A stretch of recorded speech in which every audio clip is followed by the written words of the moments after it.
Bonjour à tous, prenons un moment aujourd'hui pour continuer à lire et méditer le volume 8 du Livre du Ciel de Luisa Picaretta. Au nom du Père qui me crée, du Fils qui me sauve et du Saint-Esprit qui me sanctifie. Amen. Jésus, une fois de plus, nous entrons en toi, dans ta divine volonté, nous nous fondons en toi, nous nous identifions à toi, nous nous consumons en toi, d'où Jésus, nous perdons le rien, le néant que nous sommes, nous fusionnons nos volontés dans la tienne, nous te les offrons Seigneur pour que tu t'en serves comme marchepied, comme fondation pour établir ton royaume en nos cœurs, que tu te serves de nos volontés comme petit espace pour continuer ton œuvre de création en nous. Oh Seigneur, nous nous abandonnons entre tes bras à la manière de tout petit, de nouveau-né. Nous voulons te dire à chaque instant, Seigneur, ce que tu veux. Nous le voulons, nous aussi, que ta volonté soit faite pour moi, que tes plans d'amour, que tes desseins d'amour s'accomplissent pour moi. Seigneur, nous voulons te serrer dans nos bras comme tous les jours, te dire que tu es important pour nous, que tu es notre roi, notre chéri, notre amour, notre vie, que nous avons besoin de toi. Nous voulons au nom de tous, Jésus, t'aimer, t'adorer, te louer, te bénir, te glorifier, t'honorer, te remercier, t'embrasser, te serrer, nous jeter à tes pieds, nous prosterner, le tout avec ta volonté à toi. Au nom de toutes les générations humaines en réparation pour tous ceux qui ne t'aiment pas, qui ne t'adorent pas, qui n'espèrent pas en toi, qui ne croient pas en toi, qui n'aiment pas ta maman, qui rigolent d'elle, qui commettent des actes sacrilèges, tous ceux qui prononce des paroles blasphématoires, en réparation pour tous les péchés des hérétiques, des infidèles, des schismatiques, des sectaires, de tous ceux qui se débaptisent, de tous ceux qui n'ont pas ou plus foi en ta miséricorde, également les péchés de tous tes enfants baptisés qui ne viennent même pas t'honorer le dimanche, qui ne baptisent même pas leurs propres enfants, et puis en réparation pour tous les actes déconnectés de ta divine volonté. Seigneur, nous entendons tout réparer. Nous te donnons tout ce que nous sommes, vraiment pour que tu puisses recevoir à chaque instant toute la gloire, l'amour, les adorations, les honneurs, les louanges que tu aurais dû recevoir des hommes s'ils n'avaient pas quitté ta divine volonté. Oui Seigneur, que chacun de nos actes soit enrichi de toutes les paroles de notre Père, que chacun de nos actes soit fait pour ta gloire, pour la gloire de ton Père et la gloire de l'Esprit Saint, et que nos actes puissent également te donner la gloire que les âmes réprouvées auraient dû te donner si elles ne t'avaient pas dit non, en fait, si elles ne s'étaient pas détachées de ton cœur pour aller se perdre. Nous voulons également, par chacun de nos actes, te donner toute la gloire que tu aurais dû recevoir de tes saints dans le ciel si tous leurs actes sur la terre avaient été accomplis dans ta divine volonté, et toute la gloire que tu devrais recevoir des âmes qui se trouvent au purgatoire, ainsi que toute la gloire que tu aurais dû recevoir de toute la création des éléments créés si ils avaient été dotés de raison. Mais non, nous sommes les seuls à avoir reçu cette raison, dont nous prêtons nos bouches, nos voix à ces éléments pour faire résonner des chants de louange, de bénédiction et d'amour partout. Des remerciements pour toi avec tes propres remerciements, Seigneur. Voilà, Seigneur, nous t'ouvrons grand les portes de nos cœurs pour que tu viennes t'y établir. Nous voulons vraiment que tu sois le roi, que ta divine volonté soit souveraine en nous, qu'elle puisse opérer et agir librement à partir de chacune de nos humanités. Voilà, que nos humanités soient comme ces petits voiles, ces petits vêtements en fait cachant ta divine volonté à l'œuvre, comme ton humanité cachait ta divinité opérante, ta divine volonté à l'œuvre. C'est ce que nous voulons, Seigneur, voilà, être juste ces petits voiles. Nous voulons être ces humanités de surcroît pour toi, des extensions de ta propre humanité. Alors viens continuer ta vie en nous, Seigneur. Sers-toi de nos bouches, sers-toi de nos yeux, de nos oreilles, de tout, de nos pensées, de nos mains, de nos pieds. Agis à travers nous, Seigneur. Et vraiment faire rayonner ton amour, ta splendeur, ta lumière à travers chacun de nous. Voilà, nous voulons reprendre cette place qu'avait Adam dans son état d'innocence. Nous voulons que tu nous revêtes à nouveau de ce vêtement royal, de ce vêtement de lumière, ce vêtement magnifique en fait que tu portais au moment de ta résurrection, hein, ce vêtement tissé de lumière que Adam portait avant la chute, avant le péché. Voilà Seigneur, nous voulons reprendre nos droits d'enfants de Dieu et avec toi être propriétaire de tout. Mais nous voulons surtout Seigneur, par nos vies, t'amener de la joie, être des petites sources de réjouissance pour toi. Alors nous voulons vraiment rentrer dans cette danse d'amour, dans cette harmonie avec le ciel, cette réciprocité d'amour avec toi, ton Père l'Esprit Saint. Nous voulons être vraiment faire partie de cette famille royale avec tous les saints, tous les anges, vivre déjà la vie du ciel ici-bas. Voilà, c'est ce que tu veux nous donner par le don de la vie dans la divine volonté. Alors oui Seigneur, nos cœurs sont ouverts pour recevoir. Pour le moment, nous savons bien que tu nous prêtes ta volonté et tu nous testes aussi, tu regardes notre constance dans les situations plus difficiles. Est-ce qu'on est toujours là en train de dire que ta volonté soit faite ou est-ce qu'on essaie de reprendre le lead par nous-mêmes?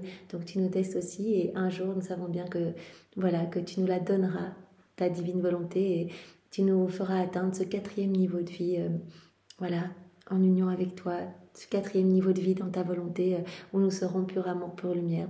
Alors merci Seigneur pour tout ce que tu fais. Voilà, merci. Nous savons bien que tu travailles petit à petit pour nous purifier en fait. On sait bien qu'à chaque acte, en fait, on te donne cette autorisation de retirer quelque chose d'humain en nous pour y placer quelque chose du ciel. Donc cela s'opère progressivement. On voit notre personnalité qui change pour chacun de nous. Je pense qu'on peut tous en témoigner. Que petit à petit, le Seigneur nous transforme vraiment par ces vérités que nous mastiquons, que nous digérons et que nous mettons en pratique. Vraiment, on voit nos vies complètement... Voilà, on en arrive à, comme Jésus le dit, le fruit d'une bonne communion, c'est ne plus se reconnaître soi-même et ne reconnaître que l'être divin en nous. Et bien petit à petit, Jésus, par la purification que tu opères en nous, on en arrive à ne plus se reconnaître nous-mêmes, parce que c'est vrai qu'on ne réagit plus tout de la même façon, que la paix s'installe vraiment et profondément en nous, que tout s'harmonise, voilà, on ne vit plus les situations de la même façon, des souffrances, eh bien, on accueille cela comme... vraiment comme un cadeau d'amour. En fait, tu nous as tellement parlé de la beauté de la croix, etc. Et vraiment, l'intimité avec toi grandit. Donc, oui, Seigneur, on voit ce travail que tu opères en nous et on te remercie, Seigneur. On te remercie de tout notre cœur avec voilà, les remerciements de Maman Marie, tes propres remerciements. D'ailleurs, on te bénit immensément de nous avoir donné une telle maman qui nous guide, qui jour après jour, qui est vraiment notre modèle, qui veut faire de nous ses fidèles copies, qui nous prend par la main. Et quand on chute, elle nous ramène à notre juste place dans ton cœur, Seigneur, pour que nous soyons brûlés, consumés par les flammes ardentes de ton amour, Seigneur, que nous devenions... complètement amour comme toi, cet amour agapé. Alors merci Jésus de nous avoir donné Maman Marie. Nous profitons de cet instant bien, pour glisser nos cœurs entre vos deux cœurs unis, pour que nos cœurs s'alimentent continuellement de vos bénédictions respectives, de votre amour même, de vos actes tendres. Voilà, et nous voulons nous consacrer à vous, à vos deux cœurs unis, et nous le faisons au nom de toutes les générations humaines. Alors Jésus, envoie sur chacun de nous ton Esprit Saint, dispose chacun de nous pour que nous puissions voilà, comprendre, accueillir ce que tu veux nous donner aujourd'hui, nous laisser travailler, nous laisser façonner par tes adorables mains, parce que nous savons bien que tu ne fais pas que nous parler des choses quand tu nous donnes un enseignement, eh bien, tu nous donnes en même temps la semence du bien dont tu nous parles. Et au plus on va en parler, au plus on va relire, on va ruminer, mastiquer ces vérités, eh bien, au plus elles vont être arrosées et en fait, voilà, on va vraiment être transformés.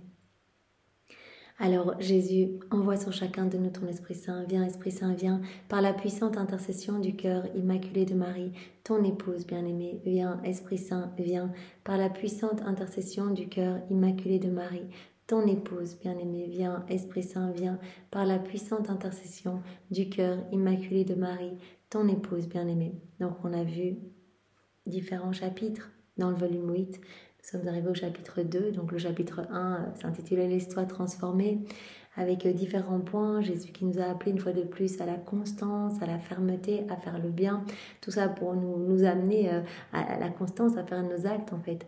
Il n'y a qu'en faisant nos actes, bien que cette vie divine va pouvoir grandir en nous. C'est pour cela que Jésus nous demande vraiment d'être continuellement unis à lui.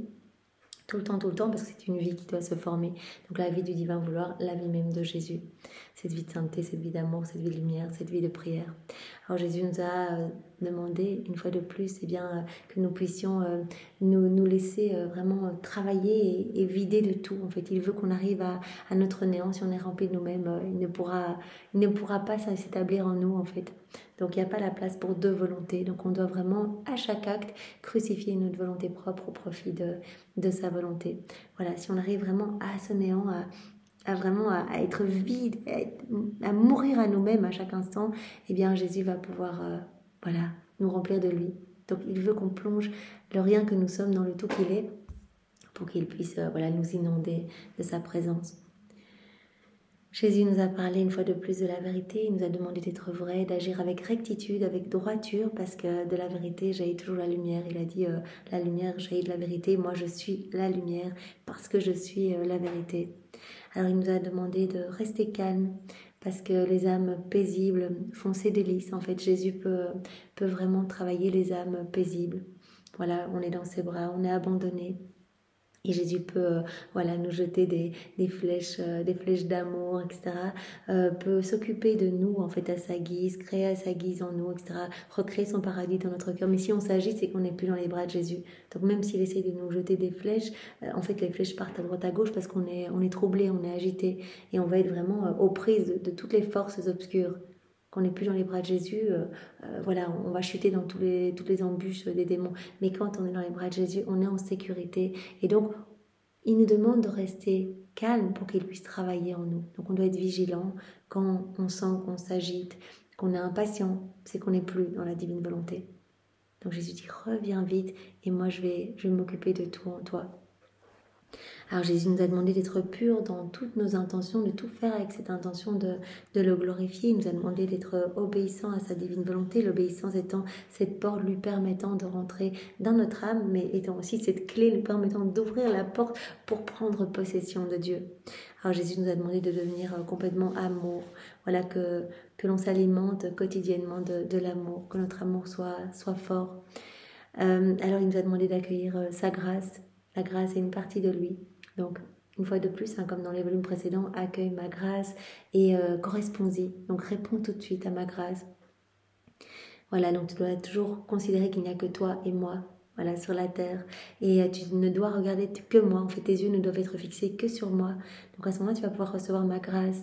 Et tu dois être toujours dans l'attitude de faire le bien, en fait. Tout ton être doit tendre à faire le bien. Tu dois cultiver le bien avec tout ton être.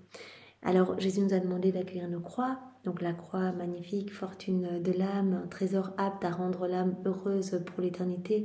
C'est vraiment le bon moyen, la croix, pour voir si on aime vraiment Dieu. Voilà, si on accueille la croix avec patience. Alors cela fait vraiment plaisir à Jésus et nos petites croix, nos petites souffrances, unies à celles de Jésus, vont porter les fruits de ses souffrances rédemptrices. Donc la croix continue la rédemption dans le monde, Jésus continue sa passion à travers les âmes qui accueillent leur souffrance. Et la croix greffe vraiment l'âme qui la reçoit à la divinité. Voilà, Jésus dit, mon amour est croix, donc si vous accueillez la croix, vous accueillez mon amour. Alors on va jusqu'au mariage, comme un cadeau de fiançailles que vous acceptez, non pas au mariage. La croix est le pain de la béatitude éternelle. Au plus on souffre ici, au plus on aura de gloire dans le ciel. Donc au plus il y a de privation ici, au plus il y aura de lumière dans le ciel, parce que tout va se transformer en lumière. Vous vous rappelez Marie qui nous avait montré son cœur avec les 7 glaives. On sait très bien qu'il y en a eu des milliers, vraiment à chaque instant. En fait, Marie souffrait en union avec Jésus. Toute cette passion que Jésus vivait, que sa divinité imposait à son humanité pour refaire toutes nos vies. Donc Marie, c'est des milliers et des milliers et des milliers de glaives dans son cœur. Mais voilà, l'Église reconnaît ces 7 douleurs de Marie et honore les 7 plaies de son cœur. Et Marie nous avait montré que dans le ciel, toutes ces plaies étaient devenues des sources jaillissantes de lumière, des sources irradiantes de lumière, et que c'était comme des canaux, en fait, par lesquels, en fait, elle recevait des grâces à n'en plus finir de la Trinité. Et elle recevait ces grâces à distribuer sur l'humanité, sur les âmes encore en pèlerinage sur la terre. Alors Jésus nous a demandé d'accueillir nos croix et de ne pas poser de questions. En fait, arrêtons de dire pourquoi. On doit adorer en silence les dispositions divines. Tout ce qu'on vit dans la divine volonté, c'est autorisé par notre Seigneur pour notre sanctification, pour quelque chose, pour réordonner nos cœurs, pour nous ressusciter une vie nouvelle, etc. Donc, ne posons pas de questions et accueillons. Alors Jésus ensuite, au point 10, nous a appelés à venir vivre dans sa volonté. Il a dit, l'âme qui vit en moi, dans ma volonté, elle prend possession de moi complètement, elle est toujours bien, elle ne pense plus au péché, elle ne pense plus à elle-même, elle ne se regarde plus le nombril, mais elle ne regarde que moi, elle ne pense qu'à me glorifier. Elle devient complètement lumière, tout est purifié en elle, je la purifie. Donc c'est vraiment le travail, quand on lit les écrits du ciel, en fait ces vérités sont vraiment agissantes et transformantes. Jésus nous transforme à travers la lecture de ces vérités et à travers la mise en pratique. voilà, par cette mise en pratique, il peut nous donner tout ce dont il rêve de nous combler. Alors Jésus nous a dit, l'âme qui vit en moi, aussi dans ma volonté, elle devient un tout amour, donc elle ne passera pas par le purgatoire. Le purgatoire, il sert à remplir tous nos actes d'amour et de lumière, en fait. Tout ce qui est vide d'amour, eh bien, devra être rempli d'amour au purgatoire. Donc voilà, si on revêt tous nos actes d'amour, hein, quand on fait nos actes dans la divine volonté, en fait, on laisse la divine volonté faire ses actes à travers notre humanité. Et donc nos actes sont parfaits, donnent un amour parfait à la Trinité, une gloire parfaite, une adoration parfaite. Il y a de l'amour qui circule partout, des grâces qui vont être données dans tous les cœurs, etc. Donc ces actes sont déjà confirmés, ne devront plus être refaits. Alors Jésus nous a dit également, l'âme qui vit en moi, dans cette paix profonde, avec toute une série de passages illustrant ce propos, donc vraiment comme les petits poissons qui sont dans le fond de la mer, qui ne ressentent pas la tempête. Voilà, il faut qu'on s'immerge profondément dans la mer de la divine volonté, qu'on reste dans les bras de notre Mère éternelle, la divine volonté. Alors Jésus voilà, nous a dit aussi que l'âme qui vivait en lui était en communion continuelle avec lui. Voilà, comme quand on reçoit Jésus dans la très sainte Eucharistie, et bien voilà, il dit, il y a cette communion pendant 15 minutes, mais l'âme qui vit dans ma volonté, en fait, chaque acte, c'est une vie divine, chaque acte, c'est un Jésus, c'est moi, c'est une hostie. Je prononce les paroles de la consécration au moment où vous faites un acte dans la divine volonté. Donc c'est juste magnifique, c'est une communion continuelle. Vos battements de cœur, ce sont des actes, vos respirations, vos battements de cils, vos mouvements, vos pas, voilà, quand vous dormez, quand vous marchez, tout. Donc vous devriez rester la bouche ouverte pour me recevoir tout le temps. C'est comme si vous restiez, voilà, c'est comme si vous receviez à chaque instant l'Eucharistie en fait. Donc c'est tellement beau. Voilà, donc Jésus nous a dit cela, que l'âme, elle est vraiment en communion continue avec moi, je la prends partout avec moi, cette âme qui vit dans ma volonté, et je fais tout avec elle, je vis réellement en elle. Et à chaque acte qu'on fait, c'est une nouvelle rencontre, voilà, on exerce comme notre maternité. Chaque fois, on vient comme mon mari qui est venu à la rencontre de Jésus pendant sa passion, ne pouvait pas le toucher, mais vraiment, elle l'a consolé, voilà, tout ce qu'elle ne pouvait pas faire physiquement, elle l'a fait en intention et elle est vraiment rentrée en Jésus, elle a pensé toutes ses plaies, etc. Et donc, nous, à chaque acte que l'on fait, on joue cet office de maman, c'est une vraie rencontre. Cela amène une joie immense à tout le ciel et la terre en sont ébranlés et tout va venir dans notre acte en fait. Donc les saints vont s'y déverser avec tous leurs actes, la Vierge Marie, etc. La Trinité même va s'y reproduire, il y aura toute la création, il y a tout, notre acte il est complet. Donc on va offrir tous les attributs divins au pied de la majesté suprême par les petits actes que nous faisons.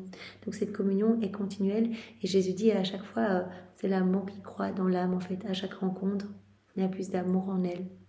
Donc chaque acte que l'on fait, on aime un peu plus Jésus. C'est juste incroyable. Il dit, je viens enlacer cette âme et mon cœur, vraiment, je viens vous enchaîner avec des chaînes de lumière supplémentaires à chaque acte que vous faites.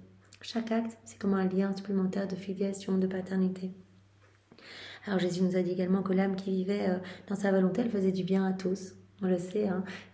Il nous a dit, en fait, c'est comme si cette âme, quand elle va faire ses rondes, par exemple, dans l'œuvre de la rédemption, elle va placer toute ma passion, elle va passer tous mes actes comme sur un distributeur, pour que tout soit multiplié et distribué à tous. Donc elle va faire du bien à tous.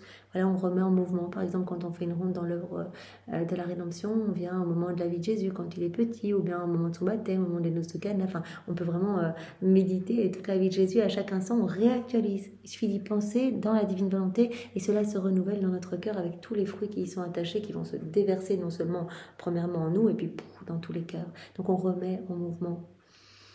Alors Jésus nous a dit également que voilà, l'âme qui vivait en lui, dans sa volonté, voilà, lui donner de l'amour au nom de tous. Voilà, il nous a donné toutes ces étapes. Viens te fondre en moi, identifie-toi à moi, serre-toi, prends tout ce que tu veux, agis avec moi et va me donner à tous. On peut servir, on a les clés de tous les trésors célestes. On peut tout prendre, on peut aller placer voilà, le sang de Jésus dans chaque cœur pour les purifier.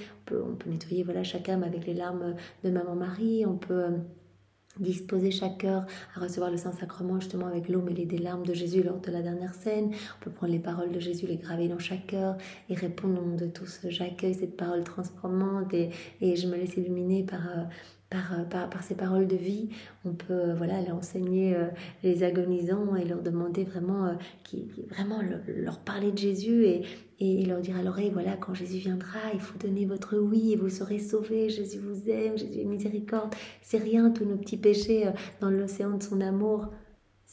Au contraire, même si vous donnez vos péchés, voilà, si vous demandez pardon, c'est comme si vous mettiez une petite bûche dans ce brasier, dans ce feu ardent. Donc on alimente ce feu d'amour. Quelque part, on rend gloire à sa miséricorde quand on vient lui demander pardon. Donc on peut aller, voilà, on peut prendre ce qu'on veut. Jésus dit, venez vous servir et aller donner dans tous les cœurs. Et puis reviens et dis-moi merci au nom de tous. Glorifie-moi au nom de tous. Donne-moi tout ce que les autres auraient dû me donner. Donc voilà, elle fait du bien à tous et elle me fait du bien moi aussi. Elle m'aime pour tous. Elle me glorifie pour tous. Et alors Jésus nous avait dit que faire des actes dans la divine volonté, c'était ce qu'il y avait de plus solennel, ce qu'il y avait de plus noble, de plus magnifique. C'était ce qui lui faisait le plus plaisir, en fait, faire nos actes dans la divine volonté. Voilà, nos actes vont être alors investis de cette puissance créatrice, puissance divine. C'est juste magnifique, nos actes ne s'arrêtent plus. Ça devient comme des soleils étincelants qui vont voilà, produire de la lumière, des rayonnements pour amener du bien à toutes les âmes de toutes les générations et partout dans le ciel et pour toute la création. Alors Jésus nous a dit également que l'âme qui vivait dans sa volonté était protégée de tout, un peu comme les plantes qui sont exposées au soleil ou bien qui sont exposées à la grêle. Voilà, si on est dans les bras de Jésus, on est exposé au soleil de sa volonté et on va produire de beaux fruits tout le temps. Et si parfois il semble qu'on stagne un petit peu, en fait c'est Jésus qui nous prépare de nouvelles surprises, comme une plante où on cueille le fruit, une plante dans les pays chauds, on cueille le fruit et en fait le temps avant qu'il y ait un nouveau fruit, un nouveau petit bourgeon, je ne sais plus comment on appelle ça, le temps est très court. Voilà, Jésus va vraiment voilà, faire que nous portions énormément de fruits pour sa gloire. Et on est protégé des tempêtes, de nos mauvaises passions, de nos mauvaises tendances et aussi des attaques des ennemis. Alors Jésus nous a dit aussi, l'âme qui vit en moi, elle est libérée de ses passions, elle est victorieuse sur les démons, donc c'est moi qui la purifie et si elle est libérée de ses passions, les démons n'ont plus aucune emprise sur elle. Jésus nous avait dit, les démons ont de la force sur une âme qui est toute empreinte de mauvais comportements, c'est facilement la faire rechuter, mais là, comme moi je viens vous purifier de tout ce qui est profondément ancré en vous, vous sortez victorieux. Voilà, vous allez être victorieux sur les démons. En fait, tant que vous restez dans mes bras, voilà, ils auront peur de toute cette lumière qui rayonnera dans votre humanité, ma lumière en fait. Voilà, de cet air céleste et divin qui rayonnera de votre être. Donc l'âme qui vit en moi, elle est aussi divinement sainte. Elle va devenir par grâce que je suis par nature, comme maman. Et elle va être comme nivelée, vous vous rappelez ce chemin plein d'épines, plein de ronces, plein de grosses pierres avec des grosses montagnes, etc. Et ce chemin était plongé dans cette mer de lumière, dans la divine volonté. En fait, tout était nivelé, tout devenait lumineux, tout devenait beau, les épines devenaient des fleurs, en fait, des fleurs magnifiques, les grosses pierres étaient pulvérisées, tout était vraiment adouci, nivelé. C'est ce qui se passe quand on se plonge dans la divine volonté, il se passe des choses dans notre âme, Jésus nous purifie. Alors Jésus nous avait dit aussi, l'âme qui vit en moi, elle porte en elle mon image. Donc quand on donne notre volonté, en fait, on donne comme un petit pinceau dans les mains de Jésus pour qu'il peigne son image divine en nous, les couleurs étant l'amour divin. Et alors il va nous donner sa volonté pour que nous peignions notre image en lui. Donc c'est vraiment le rien qui se perd dans le tout et le tout qui s'enclôt, qui vient vivre dans le néant. Alors ensuite, voilà, on a vu le chapitre 2 hier, laisse-moi te parler de moi. Alors Jésus nous a dit, je viens jamais dans une âme inutilement. Vous vous rappelez le confesseur de Louisa qui avait dit, mais en fait on n'acquiert des mérites que par l'exercice de vertu, tu gagnes aucun mérite, toutes ces visites avec Jésus et tout ça. Et Jésus avait dit, je viens jamais inutilement, toutes ces rencontres avec l'âme, je donne, un moment je parle de mes vertus, je lui donne cela, un moment je parle de ma beauté et je lui donne le dégoût pour tout ce qui n'est pas sain, etc. Donc je fais toujours quelque chose quand je viens visiter une âme, je fais toujours quelque chose. Et donc, comme Jésus nous avait dit, à chaque acte c'est comme une rencontre, Jésus nous donne quelque chose à chaque acte. C'est comme le ciel qui s'ouvrait au-dessus de notre tête et on reçoit toujours des torrents de grâce, de bénédiction. On est inondé de mer, de sagesse, de puissance, de sainteté, de beauté, etc. Alors Jésus nous avait dit, et même si je ne dis rien quand je viens te voir, dit ça à Louisa, en fait c'est ton amour pour moi qui grandit. En fait, c'est l'amour qui grandit en toi. par simple visite. Donc même si nous on a l'impression que ça bouge pas, en fait notre amour pour Jésus grandit à chaque acte que l'on fait, notre intimité avec lui grandit. Voilà, et Jésus avait dit, si tu savais, les mérites de l'amour sont infiniment plus purs, divins, magnifiques, c'est comme de l'or pur par rapport aux mérites gagnés par l'exercice de vertu. Donc vraiment, je te transforme en amour, je te transforme en moi, par chacune de mes visites, par chacun de tes actes. Alors Jésus nous a dit également, mes battements de cœur contiennent tous vos battements de cœur. Donc lors de mon passage sur la terre, mes battements de cœur contenaient les vôtres. Donc Louisa, elle avait entendu le cœur de Jésus battre, et c'était un battement très fort, et puis tous des petits battements. Et donc il lui avait expliqué, voilà, durant ma passion, toute sa vie, ça n'a été que des souffrances, des crucifixions internes, etc. Donc c'était une passion de 34 ans en fait. Et bien Jésus disait à Louisa, voilà, en fait, je ressentais vos péchés, en fait, vos petits battements de cœur, parce que mes battements de cœur contenaient les vôtres, et je ressentais en fait la mort, vous me donniez la mort par chacun de vos battements de cœur, parce que je sentais vos manques d'amour, je sentais tous vos actes déconnectés de ma volonté, etc. Et donc moi, par mes battements de cœur, je vous ramenais à la vie. Donc c'est ça en fait que Louisa a entendu, ce battement de cœur très fort, avec beaucoup de vigueur, et puis des tout petits battements de cœur. Jésus nous a dit également hier, voilà, mon amour, il est totalement dévorant. Et il ne dit jamais c'est assez. Et donc voilà, Jésus nous a montré à travers ce passage que son amour en fait veut nous transformer, même si son amour doit nous réduire en pièces. Peut-être que voilà, on va se dire, oh, il y a un travail avec l'amour de Dieu, où il nous détache de tout, etc. Mais en fait, Jésus dit, mais quand l'âme va se rendre compte que vraiment qu'elle aura perdu ses pauvreté pour acquérir les richesses du ciel, que sa laideur se sera transformée en beauté, etc., qu'elle aura perdu sa vulgarité pour acquérir ma noblesse, mais elle chantera, elle glorifiera elle aussi, elle rendra gloire à vraiment à mon amour transformant. Donc mon amour est dévorant, il ne dit jamais c'est assez. Voilà, comme Jésus a pris l'exemple, voilà, un artisan, s'il y a des vilains objets, eh bien, il va les fondre. Il va les fondre pour pouvoir exercer son art, pour pouvoir faire de belles choses en fait. Et donc Jésus veut en fait qu'on en arrive à ce néant complet. Il veut nous détacher de tout, qu'on ne soit attaché qu'à lui pour nous remplir de merveilles, des choses du ciel. Donc mon amour ne dit jamais c'est assez, il veut vous transformer. Jésus nous a dit également, je suis immuable, je ne change jamais. Il y avait le confesseur, c'était une personne qui était venue voir Louisa et qui avait dit, mais oh là, comme les méchants, quand ils vont voir au moment du jugement l'indignation de Dieu, en fait ils voudront fuir, ils diront en montagne, mais écrasez-vous sur nous pour qu'on ne voit pas la fureur et l'indignation de Dieu. Et Louisa avait dit, mais non, en fait, il n'y a pas d'indignation. Dieu ne change jamais, en fait. Dieu ne change pas, ce sont les créatures qui, selon leur état d'âme, vont ressentir en fait les effets de la présence de Dieu différemment, selon leur état d'âme. Donc une personne, une bonne personne, eh bien en fait elle va vouloir s'unir à son Créateur, elle va vouloir s'intéresser aux choses du ciel, etc. Et au moment de son jugement, elle n'aura pas du tout peur de cette lumière. Si toute sa vie, elle aura essayé de grandir en sainteté, etc., elle n'aura pas peur de la beauté de Dieu. Elle n'aura pas honte en voyant son état par rapport à la beauté de Dieu. Voilà, mais une personne mauvaise qui toute sa vie aura rejeté Dieu, etc., au moment du jugement, face à tant de lumière, elle verra la pauvreté de son âme, toutes ses misères, toute la haine dans son cœur, etc. Et donc, en fait, toute seule, elle se détournera de Dieu. Elle s'éloignera de cette lumière. Elle s'éloignera de cette lumière et elle voudra même se détruire.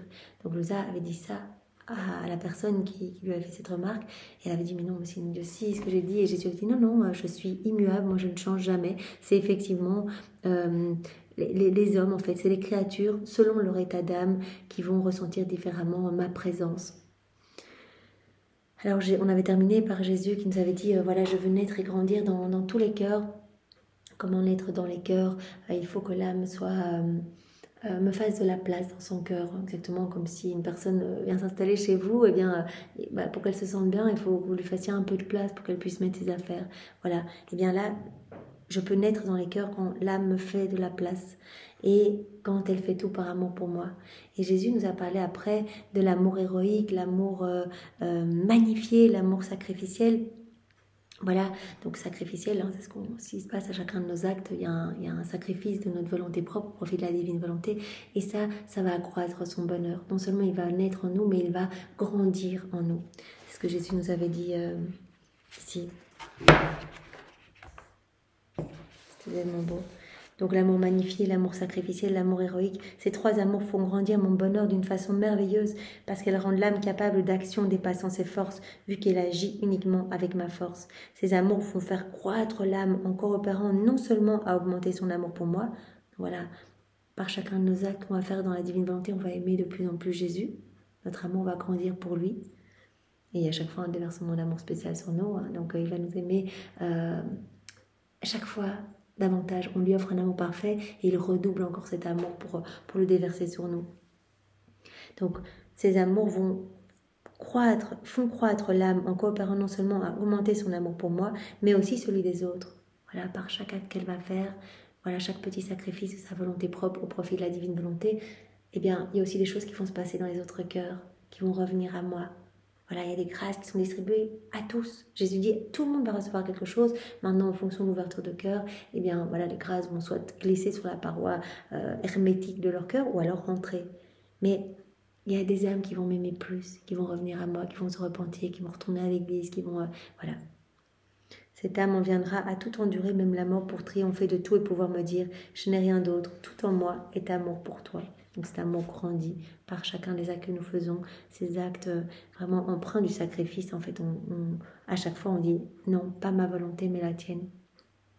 L'âme ne me fera pas seulement naître en elle, mais elle me fera croître. Je formerai un magnifique paradis dans son cœur. Et là, Louisa, à ce moment-là, avait vu Jésus voilà, qui prenait toute la place dans son cœur. Elle était remplie de lui. Voilà, donc on va continuer aujourd'hui avec le point 6, je suis un assoiffé d'amour, à la date du 27 décembre 1908. Je méditais sur les moments où la reine maman donnait du lait au bébé Jésus et je me disais, que se passe-t-il? Alors entre la maman la plus sainte et le petit Jésus. À ce moment, j'ai senti Jésus bouger en moi et je l'ai entendu me dire, ma fille, quand je suçais le lait de la poitrine de ma très douce maman, je suçais en même temps l'amour de son cœur et c'était beaucoup plus ce dernier que le premier que je suçais. Donc quand je buvais le lait, moi tout petit bébé là au sein de ma maman, en fait c'était beaucoup plus son amour que je prenais plutôt que le lait. Voilà, je me nourrissais de son amour en fait. Et c'est vraiment, c'est très beau parce que quand dans les volumes antérieurs, eh bien, quand Louisa, à un moment, elle voit bébé Jésus vient boire à son sein, mais ça se passe toujours au niveau spirituel, hein, quand son âme est en dehors de son corps, on comprend bien qu'en fait là, mais c'est pas Jésus qui boit au sein de Louisa comme ça, non, en fait il vient se nourrir de ce qu'il a mis dans le cœur de Louisa, de tout son amour, il vient se nourrir de l'amour de Louisa en fait. C'est très beau, parce que parfois des personnes commencent à lire et dire « Ah non, mais c'est quoi ça ?» etc. Mais il faut aller bien sûr au-delà et Jésus va nous donner toute la lumière pour comprendre. Donc il se nourrit de l'amour qu'il a posé dans le cœur de Louisa. Et ici, donc il nous l'explique très bien, je me nourrissais de l'amour de ma maman, plus que du lait finalement. Voilà, l'amour de son cœur. Et c'était beaucoup plus ce dernier que le premier que je suçais. C'était comme si elle me disait « je t'aime mon fils ». En me nourrissant, c'est comme si, voilà, elle m'abreuvait de son amour, je t'aime, je t'aime. Et que je lui répondais « je t'aime, oh maman ». Jésus ne se laisse jamais vaincre en amour. Quand on lui dit « je t'aime », il redouble toujours d'amour pour nous. Et je n'étais pas seule, mais je t'aime, le Père, le Saint-Esprit, ainsi que toute la création, les anges, les saints, les étoiles, le soleil, les gouttes d'eau, tous les plantes, les fleurs, les grains de sable, tous les éléments. Venez dire je t'aime, s'unissaient à mon je t'aime pour ma maman. Tous se joignaient à moi en disant nous t'aimons, ô Mère de notre Dieu, dans l'amour de notre Créateur. Donc Jésus dit, je me nourrissais de l'amour de ma maman en fait quand je buvais le lait. Et je l'inondais d'amour, je lui répondais je t'aime maman, et à mes je t'aime se joignaient en fait tous les éléments créés, se joignaient mon Père, l'Esprit Saint, tous les anges, etc. Tous se joignaient pour dire nous t'aimons ô Mère de notre Dieu dans l'amour de notre Créateur. Ma mère en était toute inondée. Il n'existait pas un seul petit espace où elle ne m'entendait pas lui dire que je l'aimais, que je l'aimais. Donc voilà, tout était rempli de je t'aime, maman. Son amour était derrière tout cela, presque seule, et répétait je t'aime, je t'aime. Cependant, elle ne pouvait m'égaler parce que l'amour de la créature a ses limites, son temps, alors que mon amour est incréé, sans fin, éternel. Donc je la bombardais d'amour en retour. Elle me disait je t'aime, je venais boire à son amour et moi je redoublais encore cet amour et toute la création et chaque élément venait lui témoigner de mon amour, lui dire que je l'aimais. Donc c'était vraiment tous venaient lui donner de l'amour. La même chose arrive à chaque âme quand elle me dit je t'aime. Je lui dis aussi je t'aime et toute la création se joint à moi en l'aimant à travers mon amour. Toute la création, tous les éléments, tous les saints, les bienheureux, mon Père, l'Esprit Saint, la cour céleste, tous se joignent à moi, ainsi que voilà, chaque petite fleur, le soleil, chaque petit brin d'herbe, etc. Tous se joignent à moi pour dire je t'aime, pour répondre à la créature. Toute la création se joint à moi en l'aimant à travers mon amour. Oh, si les créatures comprenaient le bien et l'honneur qu'elles se procurent à elles-mêmes simplement en me disant je t'aime. Jésus veut nous montrer la cascade quand on dit à Jésus je t'aime. Mais c'est ce retour, mais tout est multiplié, toute la création vient nous bombarder de cet amour divin. Voilà. Oh, si les créatures comprenaient le bien et l'honneur qu'elles se procurent à elles-mêmes simplement en me disant je t'aime. Jésus, je t'aime. Alors il y a ce retour d'amour. Là, toute la création est en train de nous répondre je t'aime, je t'aime. En fait, tout fait écho au je t'aime de Jésus. Pour qu'il y ait ce retour immédiat d'amour, mais redoublé encore. Voilà. Cela est suffisant pour qu'un homme les honore en leur disant je vous aime moi aussi. Donc si les créatures comprenaient le bien et l'honneur qu'elles se procurent à elles-mêmes simplement en me disant je t'aime, cela est suffisant pour qu'un Dieu les honore en leur répondant je vous aime moi aussi. C'est trop beau. Donc voilà, Jésus nous dit ici dans ce point, je suis un assoiffé d'amour. Voilà, j'attends vos je t'aime. Je veux rentrer dans cette danse d'amour avec vous, dans cette réciprocité d'amour avec vous. Chacun de nos actes est un je t'aime parfait. Hein. Donc on ébranle le ciel et la terre en aimant au nom de tous. Eh bien voilà, Jésus redouble son amour et nous inonde de cet amour et toute la création et voilà, vient nous dire je t'aime de cet amour divin. Voilà, donc Jésus attend nos actes, attend notre amour, attend nos je t'aime. Alors, point 7, par mon enfance, j'ai divinisé toutes vos enfances, à la date du 30 décembre 1908. Je méditais sur la petite enfance de Jésus et je me disais, mon petit bébé, à combien de peines as-tu voulu te soumettre? Il ne t'a pas suffi de venir sous la forme d'un adulte, tu as voulu aussi prendre la forme d'un bébé et souffrir dans les langes, dans le silence, l'immobilité de ta petite humanité, dans tes petits pieds, dans tes mains, etc. Pourquoi tout cela? Tu n'es pas arrivé en prenant directement la forme d'un adulte, tu as accepté, et donc on a pu le voir également dans la neuvaine préparatoire à la fête de Noël, c'est 9 excès d'amour dans le sein de Marie, ce sein aussi beau, aussi pur soit-il, il n'a pas pu avoir un plus beau sein pour l'accueillir, vraiment un plus beau cœur, un plus beau paradis pour l'accueillir. Jésus a retrouvé tout son paradis en la Vierge Marie, hein, sinon il ne se serait pas incarné en elle. Mais ceci dit, Jésus nous a parlé quand même de ces douleurs où il ne pouvait pas bouger, lui l'immensité, il ne pouvait pas ouvrir les yeux, lui la lumière, il était dans l'obscurité, etc. Donc ces souffrances.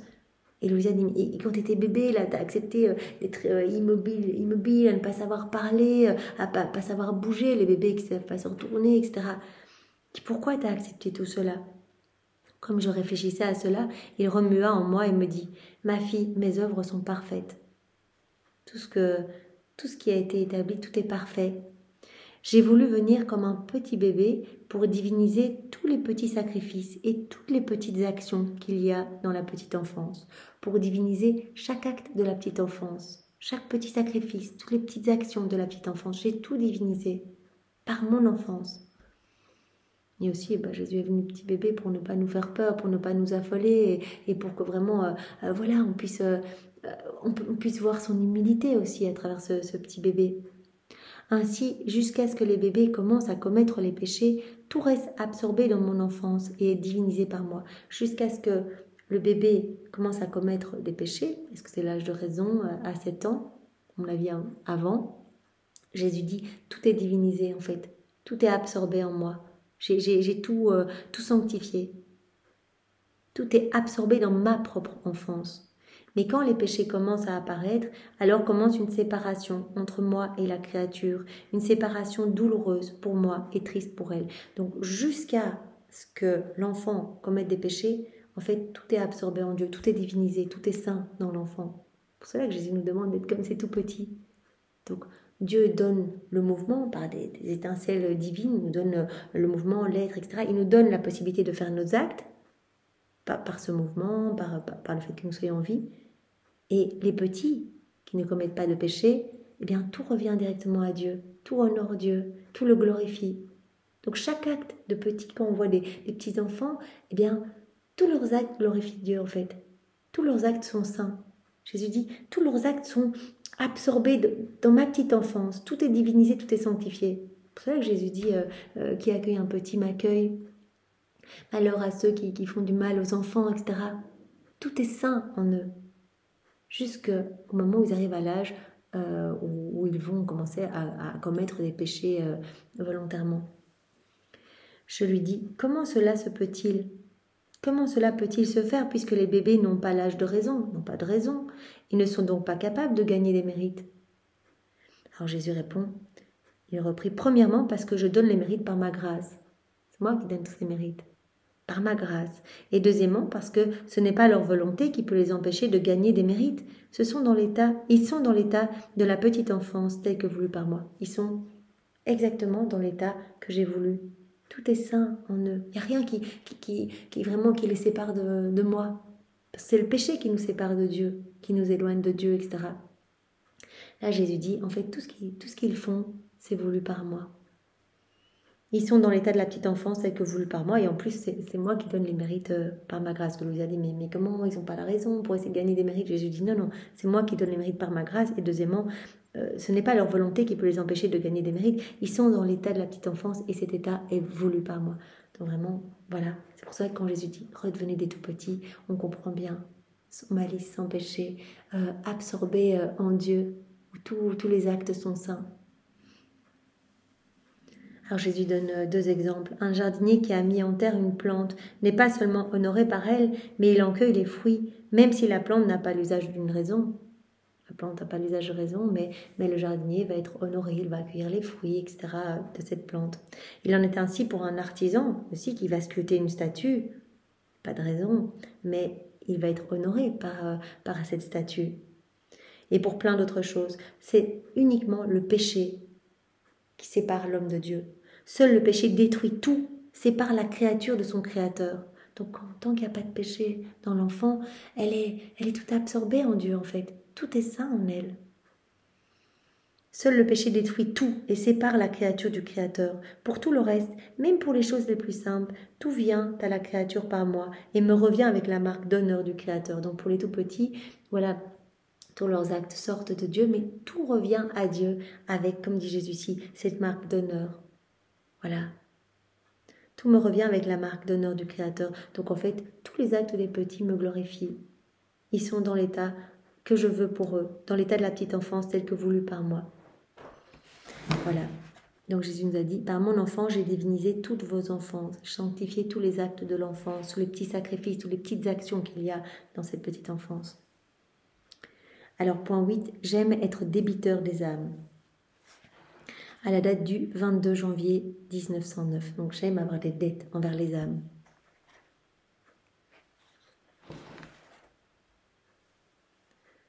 Je pensais à mes nombreuses privations et me rappelais qu'il y a plusieurs années, j'avais attendu notre Seigneur pendant plusieurs heures, et quand il était venu, je m'étais plainte d'avoir dû lutter tellement avant qu'il vienne.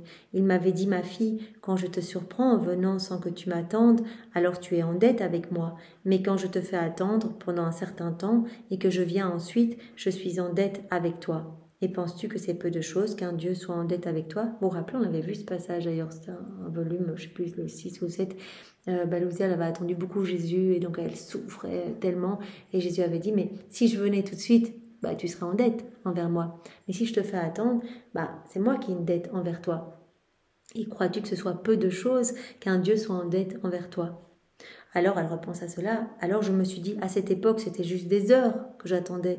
Maintenant, ce sont des jours. Qui pourrait dire combien de dettes Jésus a envers moi? Je pense qu'elles sont innombrables, ces dettes, car il a tant abusé de ses fantaisies. Ensuite, je me suis dit, et quel est le bien pour moi d'avoir un Dieu qui soit en dette avec moi? Est-ce que je vais gagner que Jésus soit en dette envers moi? Je pense que le fait d'être en dette avec lui ou que lui soit en dette avec moi, c'est la même chose pour Jésus. Parce qu'en un instant, il peut tant donner à l'âme pour égaler et même pour surpasser les dettes qu'il pourrait avoir. Elle dit, mais ça m'avance bien, ça me fait une bonne jambe qui soit en dette avec moi. En un instant, en fait, il peut me donner plein de grâce et hop, il sera plus du tout en dette avec moi. Il pourrait surpasser même les dettes qu'il pourrait avoir. Ainsi, toutes ces dettes sont annulées. Pendant que je réfléchissais ainsi, Jésus béni me dit en mon intérieur, « Ma fille, tu parles sottement. » À côté des dons spontanés que je fais aux âmes, il y a les dons obligatoires. Donc Jésus va faire la distinction entre les dons spontanés, donc ce qu'il peut donner ou ne pas donner aux âmes, et les dons obligatoires. Quand il a des dettes envers une créature, eh bien il dit, ce sont des dons obligatoires, elle peut me demander tout ce qu'elle veut, je suis obligée de lui donner ça avec en plus des cadeaux. Donc, tu parles seulement à côté des dons spontanés que je fais aux âmes, il y a aussi les dons obligatoires. Pour ce qui est des dons spontanés, je peux les faire ou ne pas les faire. C'est mon choix, je ne suis liée par rien. Mais en ce qui concerne les dons obligatoires, comme c'est le cas avec toi, quand tu m'attends, etc., je suis en dette envers toi. Alors, pour ce qui est des dons obligatoires, comme c'est le cas avec toi, je suis obligée de donner ce que l'âme réclame et d'ajouter des cadeaux. Voilà. Vous avez dit, mais que ça va changer, en fait, tu vas me donner quelques grâces comme ça, et hop, tu vas annuler ta dette. Et Jésus dit, non, il y a les dons spontanés, là, je peux donner des grâces aux âmes. Voilà, je suis liée par rien, donc je choisis si je les donne ou pas. Je regarde si ça va être profitable pour leur vie, etc., pour leur chemin de sanctification. Mais il y a les dons aussi obligatoires, quand j'ai des dettes envers des âmes. Et là, je suis obligée de leur donner ce qu'elles me demandent. C'est ça, ces dettes que Jésus a envers Louisa. Je suis obligée de te donner ce que tu me demandes avec en plus des cadeaux. Imagine un gentleman et deux personnes, dont l'une va laisser son argent entre les mains du gentleman et l'autre pas. Ce gentleman peut donner aux deux personnes, mais laquelle est la plus sûre d'obtenir ce qu'elle veut en cas de besoin? Celle qui a de l'argent entre les mains du gentleman ou l'autre qui n'en a pas? Il est évident que la personne qui garde son argent dans les mains du gentleman est celle qui a toutes les bonnes dispositions, le courage, la confiance d'aller demander au gentleman ce dont elle a besoin. De plus, si elle le voyait hésitant à donner ce qu'elle demande, elle pourrait lui dire franchement « Dépêche-toi de me donner ce dont j'ai besoin, car ce que je te demande ne t'appartient pas, c'est à moi. » Donc Jésus prend l'exemple, voilà, deux personnes, un gentleman, et une va remettre de l'argent au gentleman et l'autre pas. L'une a son argent dans les mains du gentleman, des dettes que le gentleman a, par exemple, envers cette personne. Voilà, le gentleman lui doit quelque chose, donc son argent se trouve entre les mains du gentleman, et l'autre, pas du tout. Eh bien, Jésus dit évidemment que cette personne-là pourrait aller vraiment, avec courage et confiance, demander tout ce qu'elle a besoin. Elle pourrait demander au gentleman ce dont elle a besoin. Et si elle le voyait hésitant, elle dirait mais dépêche-toi de me donner ce dont j'ai besoin, car ce que je te demande ne t'appartient pas, mais est à moi. Voilà, ici, j'ai cette dette envers toi, et donc tu peux tout me demander, puisque j'ai cette dette envers toi. Et je suis obligée de te demander, de te donner ce que tu me demandes. Voilà, ce sont les dons obligatoires. Voilà, et toujours dans l'exemple du gentleman. D'autre part, si celui qui n'a rien déposé entre les mains du gentleman va le voir pour lui demander quelque chose, il ne le fera pas avec courage, etc. Il le fera timidement, sans confiance. Et le gentleman aura le choix de l'aider ou non. Voilà la différence qu'il y a entre être en dette avec quelqu'un ou ne pas l'être. Tu peux comprendre les immenses avantages que tu as à m'avoir comme ton débiteur. Beaucoup d'avantages. Tu peux me demander...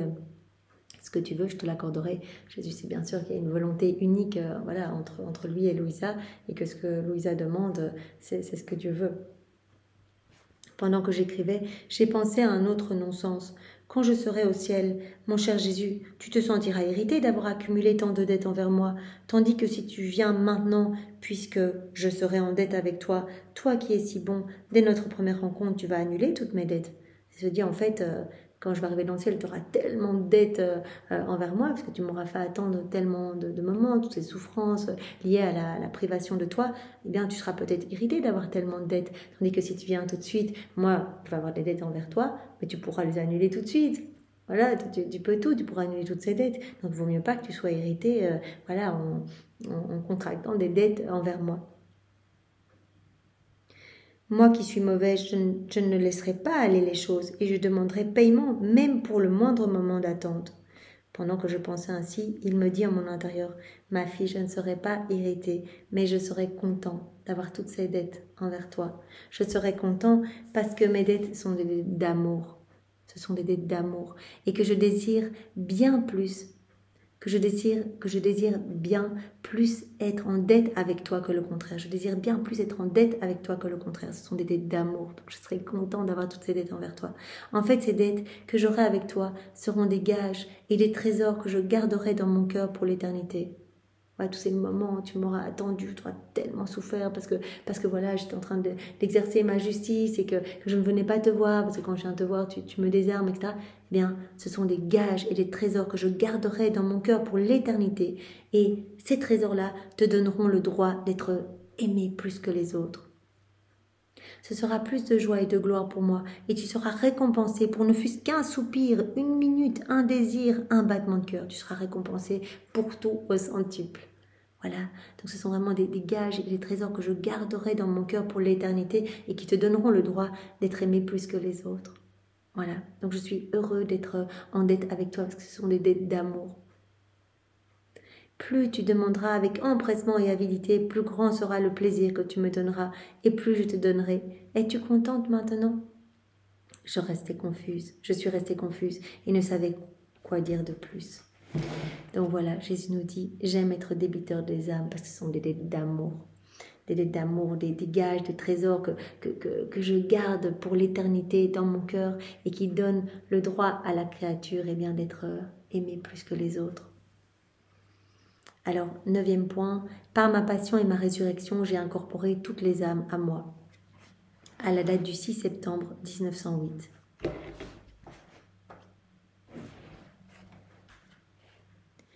Me trouvant dans mon état habituel, je réfléchissais sur le mystère de la flagellation. Quand Jésus vint, il pressa ses mains sur mes épaules et me dit en mon intérieur, « Ma fille, je voulais que ma chair soit déchiquetée et que mon sang ruisselle de toute mon humanité pour réunir en moi toute l'humanité perdue. » J'ai vraiment voulu que tout mon corps soit déchiqueté. Voilà, mes cheveux, ma chair, j'ai voulu que mon sang coule abondamment. Voilà, j'ai voulu cela, que ma chair soit déchiquetée, que mon sang ruisselle de toute mon humanité pour réunir en moi toute l'humanité perdue, pour couvrir toutes les âmes de mon sang précieux. J'ai voulu que tout soit déchiqueté pour réunir en moi l'humanité perdue. En fait, de tout ce qui a été déchiqueté de mon humanité, chair, sang, cheveux, rien ne demeura dispersé à ma résurrection. À ma résurrection, tout a été réuni à nouveau. Rien ne demeura dispersé à ma résurrection, mais tout fut réuni à nouveau à mon humanité. Voilà, j'ai voulu que tout soit déchiqueté en moi, que mon sang coule abondamment. Et à ma résurrection, en fait, tout a été réuni à nouveau à mon humanité. Rien ne demeura dispersé à ma résurrection. Ce faisant, j'incorporais toutes les créatures à moi. J'incorporais toutes les créatures en moi. Donc Jésus a souffert sa passion afin de s'incorporer toute l'humanité. Ce faisant, j'incorporais toutes les créatures à moi. Si donc quelqu'un se sépare de moi, c'est par sa volonté obstinée et pour être perdu à tout jamais. Donc moi, je vous ai incorporé en moi par ma passion et par ma résurrection. Voilà, tous ces petits morceaux de chair, mon sang qui a coulé, etc. Eh bien en fait, tout a été réuni au moment de ma résurrection. Donc j'ai incorporé toutes les âmes à moi. Donc si les âmes ne veulent pas de moi, veulent se détacher de mon cœur, etc., ben, alors c'est vraiment, c'est elles qui décident par leur volonté obstinée. Voilà, et elles vont se perdre alors à tout jamais. Donc par ma passion et ma résurrection, j'ai incorporé toutes les âmes à moi. Je les ai unies à moi, incorporées à moi. Point 10 et le dernier pour aujourd'hui. Si tu savais comme je souffre dans les tabernacles, à la date du 2 janvier 1909. C'est avec grande répugnance et par obéissance que je vais continuer à parler de ce qui est arrivé à partir du 28 décembre concernant le tremblement de terre, qui est un grand tremblement de terre. Je réfléchissais sur le sort de tant de pauvres gens ensevelis vivants sous les décombres, et aussi à celui de Jésus Eucharistie également enseveli sous les décombres. Il y a un grand tremblement de terre, réfléchit à toutes les personnes ensevelies vivantes, mais aussi des églises détruites, etc. Et donc elle pense aussi à Jésus Eucharistie qui est aussi enseveli sous les décombres. Je me disais, il me semble que le Seigneur doit dire à ces personnes, je subis le même sort que vous à cause de vos péchés. Je me tiens avec vous pour vous aider et vous donner la force. Je vous aime tellement qu'il suffit d'un dernier acte d'amour de votre part pour que vous soyez sauvés et que j'ignore tout le mal que vous avez fait dans le passé. Elle pense donc à Jésus Eucharistie qui est enfui aussi sous les décombres des tremblements.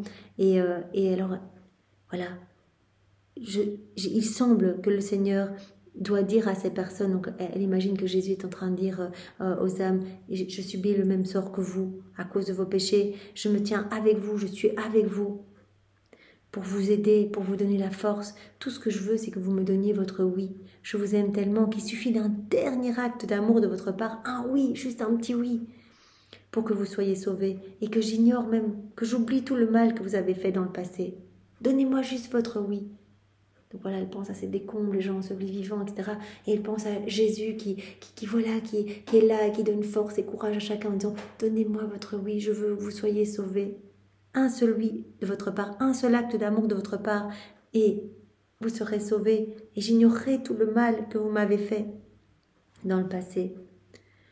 Ah, mon bien, ma vie, mon tout, je t'adore sous les décombres et partout où tu te trouves. Donc ça, c'est Louisa qui fait des actes d'amour. Partout où tu te trouves, là, sous les décombres et partout, je t'adore. Je t'envoie mes enlacements, je t'envoie mes baisers, je t'envoie toutes mes énergies pour te tenir compagnie. Oh, comme j'aimerais pouvoir te dégager et te placer en des endroits plus confortables et plus dignes de toi.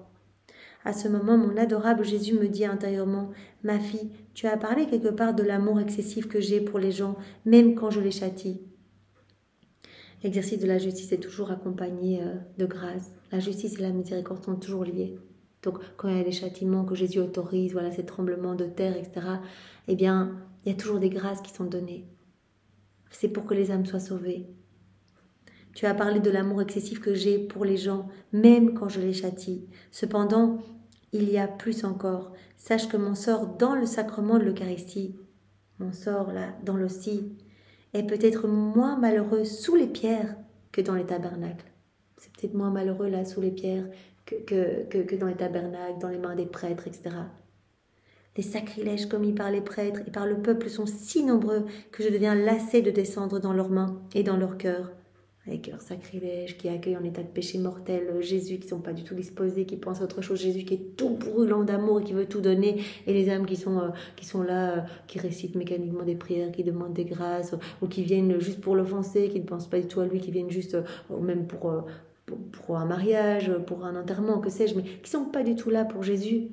Jésus souffre parce qu'il veut tout donner. Vous vous rappelez ce passage dans le volume 7, à la fin du volume 7, on avait vu ça, une âme dévote qui en fait, parce qu'elle avait omis d'aller recevoir Jésus, on peut imaginer dans un couvent, voilà, une petite âme religieuse qui pour des petits prétextes un petit peu futiles avait omis de recevoir Jésus, qui n'était pas venue le recevoir, elle s'était même confessée pour ça, et elle avait dû vraiment subir un purgatoire très douloureux, parce que c'est un péché contre l'amour en fait, Jésus qui se donne, qui veut vraiment faire grandir sa vie en nous.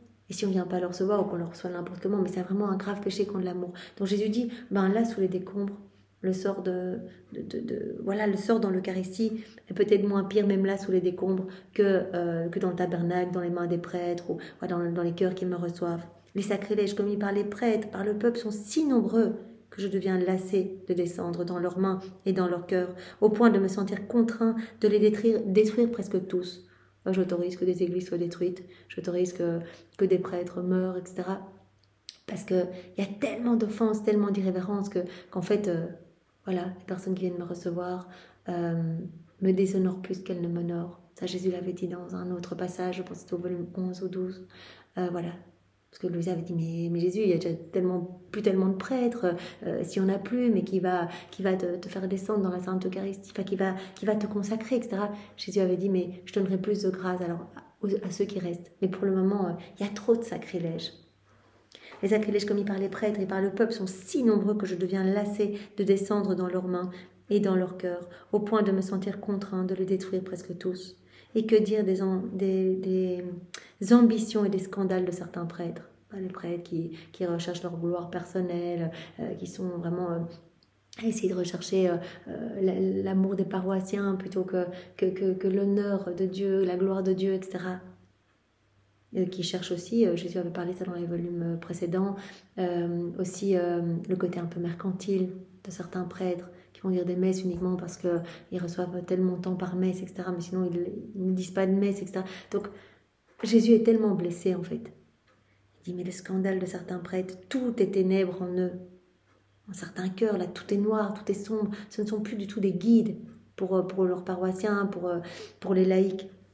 Tout est ténèbres en eux, ils ne sont plus la lumière qu'ils sont supposés être, et quand ils ont cessé de communiquer ma lumière, le peuple tombe dans des excès et ma justice est forcée de les détruire.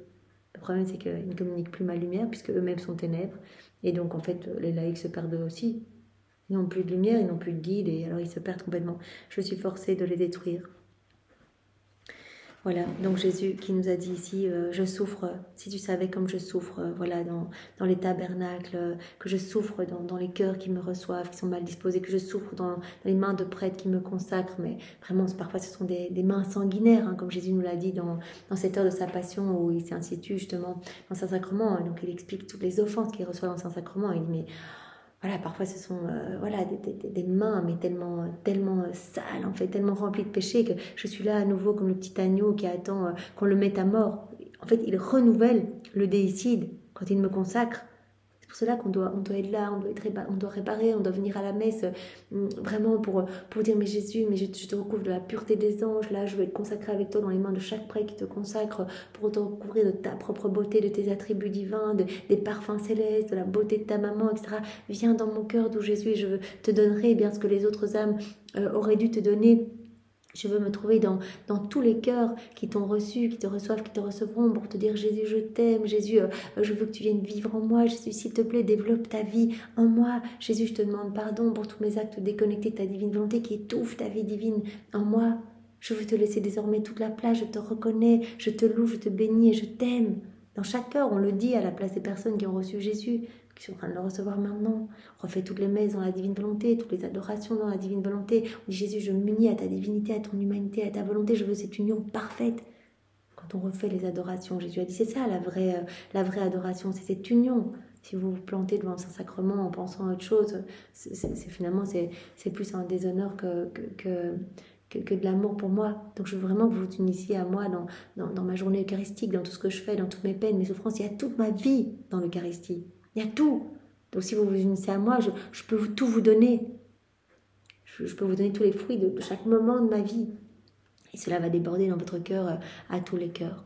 Donc voilà combien je souffre. Donc si tu savais comme c'est difficile pour moi, voilà, de me trouver dans des cœurs sacrilèges et de me retrouver là dans des églises ou des tabernacles tout froid, où parfois on vient même pas se prosterner devant moi, ou des personnes qui rentrent dans les églises mais pour des concerts, etc. Mes enfants, et moi je suis là les bras chargés de cadeaux et personne ne me regarde. Donc quelle souffrance. Donc Jésus qui nous dit, mais qui souffre plus même dans le tabernacle ou dans des cœurs mal disposés que sous les décombres là. Voilà, donc nous avons clôturé aujourd'hui ce chapitre 2, donc laisse-moi te parler de moi. Donc voilà, Jésus qui nous a dit aujourd'hui, je suis un oiseau assoiffé d'amour, donc dis-moi je t'aime et je redoublerai toujours cet amour. Vraiment, à ce moment-là, toute la création viendra te chanter mon amour, et chaque élément créé, tout le ciel, etc. Comme voilà, quand Jésus se nourrissait, s'abreuvait du lait de sa maman, en fait, il s'abreuvait de son amour, et directement il lui répondait, l'inondait d'amour avec toute la création et tout le ciel.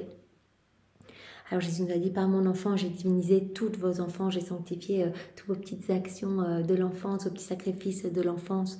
Alors Jésus nous a dit également, au point 8, j'aime être débiteur des âmes, ce sont des dettes d'amour. Et voilà, pour l'âme va pouvoir me demander ce qu'elle veut en fait. Ce sont des dons obligatoires et donc je donnerai à cette âme ce qu'elle souhaite, accompagné de cadeaux. Alors Jésus nous a dit également, par ma passion et ma résurrection, j'ai incorporé toutes les âmes à moi. Je voulais en fait que ma chair soit déchiquetée, que mon sang ruisselle pour réunir en moi l'humanité perdue. Donc j'ai incorporé toutes les âmes à moi par ma passion et ma résurrection. Donc, si les âmes ne veulent pas être avec moi, qu'elles se détachent de mon cœur, au moment là, de la mort, il y a cette pêche miraculeuse. Jésus va se montrer à nous, on va voir cette lumière sur tout son amour, etc. Et on sera libre de dire oui ou non. Donc celles qui disent non, eh bien, c'est une volonté obstinée de ne pas être incorporé à Jésus, de ne pas être uni à Jésus. Parce que Jésus dit, moi j'ai tout fait pour vous garder, pour vous incorporer à moi. Alors ces âmes se perdront pour l'éternité. Et alors on a terminé par Jésus qui nous disait, si tu savais comme je souffre dans les tabernacles. Voilà. Donc là, il nous appelle, quand il nous dit ça, il nous appelle à réparer, à venir nous unir à lui. On peut le faire intentionnellement. Quand Louisa, voilà, à un moment, se plaignait parce qu'elle ne pouvait pas quitter son lit, elle ne pouvait pas aller adorer, elle ne pouvait pas communier, Jésus a dit, non seulement tu communies tout le temps, comme on l'a vu hier, tu communies tout le temps, ou avant-hier, quand tu fais tes actes dans la divine volonté, à chaque fois, c'est moi, c'est une hostie. Mais aussi, qui c'est qui m'adore dans le soleil, ma divine volonté qui travaille plein pot dans le soleil, dans les éléments créés, etc. En fait, tu peux m'adorer partout. Adore ma divine volonté en toi, à l'extérieur de toi. En fait, l'acte d'adoration le plus parfait, comme j'ai dit précédemment, c'est une union. C'est une union à moi. C'est quand tu fusionnes ta volonté dans la mienne, que tu rentres en moi, quand tu rentres dans ma volonté. Ça, c'est vraiment une adoration parfaite. Voilà, eh bien, soyez tous bénis et vraiment passez une belle journée, unis à Jésus. Voilà, nous pouvons vraiment, comme Jésus l'a demandé à Louisa, penser à lui 33 fois par jour. C'est un chiffre symbolique pour voilà, représenter les 33 années de sa vie, mais on peut penser à chaque instant, en fait. C'est pour nous demander de penser à lui à chaque instant dans les tabernacles, nous unir à lui et cette union... Cette union est parfaite, même si elle est faite en intention. Il n'y a pas d'intention dans la divine volonté, tout est acte parce que Dieu est acte. Voilà Jésus, merci avec tes propres remerciements au nom de tous et nous te recouvrons une fois de plus de l'amour de Maman Marie, de l'amour du Père, l'amour de l'Esprit Saint, l'amour trinitaire, de tous les actes de ta Sainte Mère, des actes d'Adam dans son état d'innocence, des actes... accomplis dans la divine volonté par Louisa, par les âmes à la suite de Louisa, tous les actes d'amour également des saints, voilà, on te les offre pour te donner une gloire nouvelle, pour leur donner une gloire accidentelle, et on te recouvre aussi de tes attributs divins, Seigneur. Sois béni. Au nom du Père et du Fils et du Saint-Esprit. Amen. Passez une belle journée à tous. Au revoir.